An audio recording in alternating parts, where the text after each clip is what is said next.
Hey YouTube, video update this week is going to be on my personal experience with SPS coral colors and their growth. In any reef tank, stability is going to be probably the most important thing in your tank. You don't want parameters going up and down.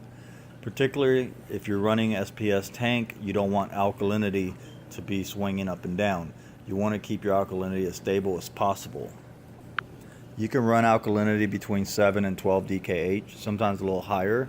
I'm running right now around 8 DKH and plan to shoot for 9 DKH. I was at 7, things were okay, but I just like to tinker and experiment. You can keep your parameters pretty stable, especially alkalinity, via dosing pump, calcium reactor, or even manually dosing alkalinity daily to your tank. So stability is the first thing. The next thing we'll talk about is phosphates and nitrates. In an SPS tank, I don't think you want your nitrates over 10 parts per million. I found the sweet spot in my tank to be 5 parts per million of nitrate. I have tried 0 nitrates, and I've been as high as 20 plus nitrates. With 0 nitrates, the colors in my SPS corals took a toll, and then on the higher end at 20 plus, all the SPS corals turned brown. With phosphates, it's pretty much the same thing. You don't want to be too low, you don't want to be too high. I've ran no phosphates in my tank, and again, the corals suffer. I've been really high, as far as maybe 0.09 and higher, and you can tell the corals aren't happy at that range. You probably want to be between 0.01 and 0.04, with 0.03 being the sweet spot. For the longest time, I was using a Hana checker to test my phosphates, but now I've gotten to the point where I can pretty much look at the tank and know if my phosphates are rising. I look at the glass, and if there's a haze on the front panel or side panels and I have to clean it every day or every other day, then I know it's time to change out my phosphate media. I use GFO or sometimes PhosGuard. I'll add it to my system with a stocking of sock. I'll throw it in the sump, and this usually lasts me about 4 to 5 weeks. For the longest time, I was trying to get my nitrates down when they were up around 20. I even tried a biopellet reactor, ran it for about 7 to 8 months. It helped some, but not where I needed to be. And I think there was more negatives than pros by using that biopellet reactor. I think it stripped a lot of things out of my water. So I decommissioned it and then started carbon dosing. You can carbon dose using sugar, vinegar, vodka, but I use Red Sea's Nopox. I started dosing that every day around 3 to 4 milliliters a day until my nitrates got down to around 5. Now I dose it whenever I remember to. I don't dose it every day. I can go 3-4 days without dosing it and nitrates are still in check.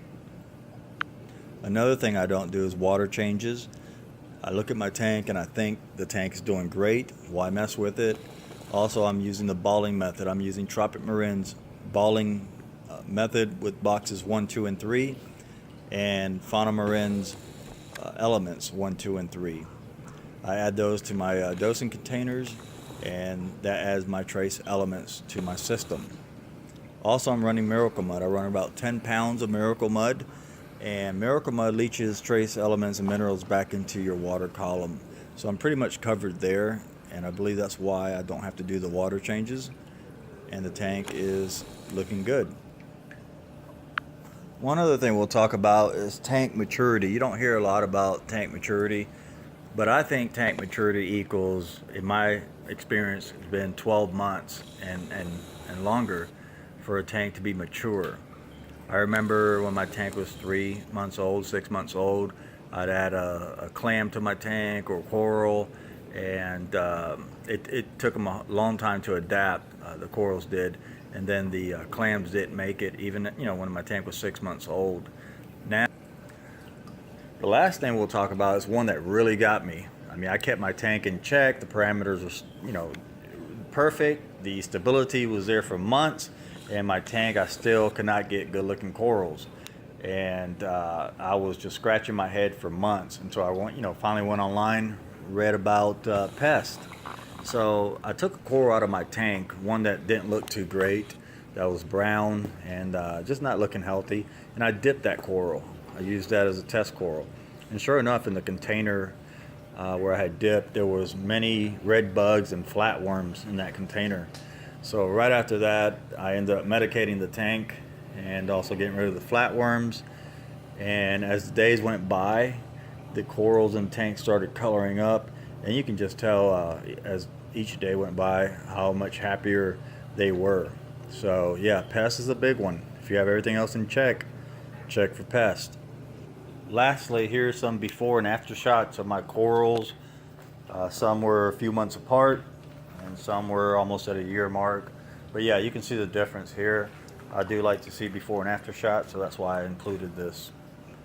You guys like, please comment, subscribe. Until next time, happy reefing.